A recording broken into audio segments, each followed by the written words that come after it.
2010 was not kind to people with disabilities.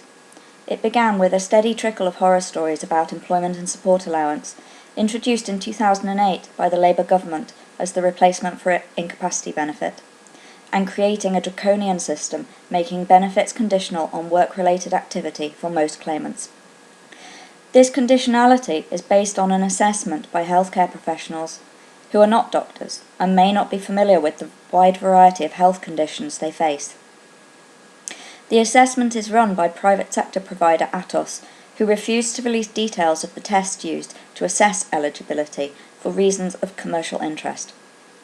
There followed more disability charities lining their own pockets by colluding in the unfair system rather than fighting for those they claim to represent, and continuing doubts regarding the future of the disability living allowance paid to help disabled people face the additional cost of disability. Eventually, Labour backed away from DLA and disabled people sighed with relief. Past Tory zeal for chopping at the welfare state and the Tory paper's penchant for calling disabled people benefit cheats has not befriended the party to us, but the coalition government was not totally objectional.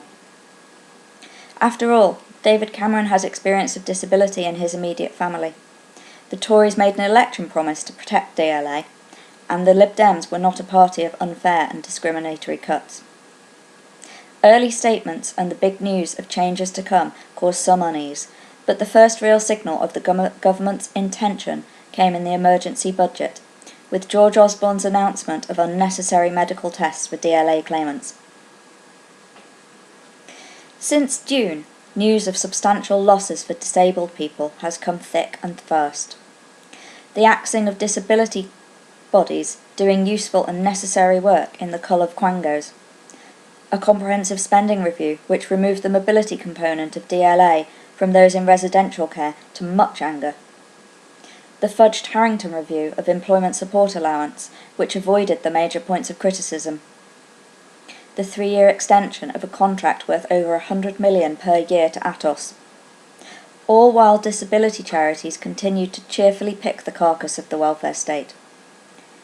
Then came the straw that broke the camel's back. The government decided to scrap DLA and replace it with a new, leaner system called Personal Independence, or PIP. The public consultation on DLA reform closes on February the 14th.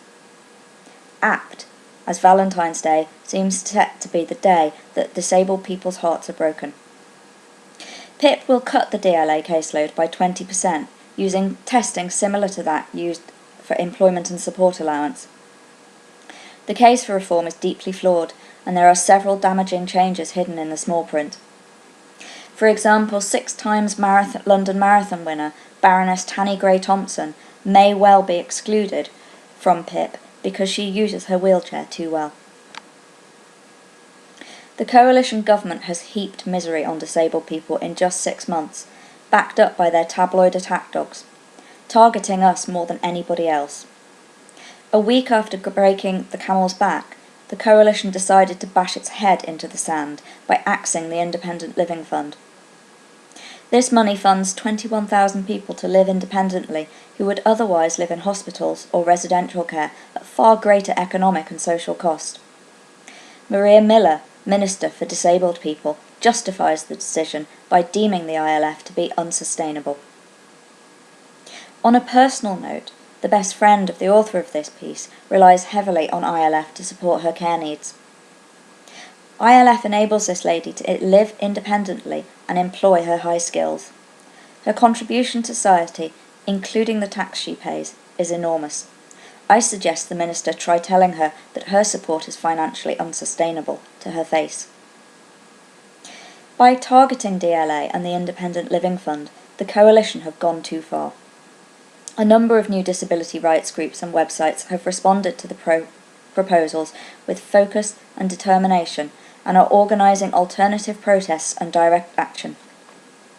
Whilst the disability charities busy themselves, forming consortia worth $654 million to bid for the government back-to-work contracts, protesting for disability rights is coming from the grassroots, using our skills to raise awareness of fights and build political alliances.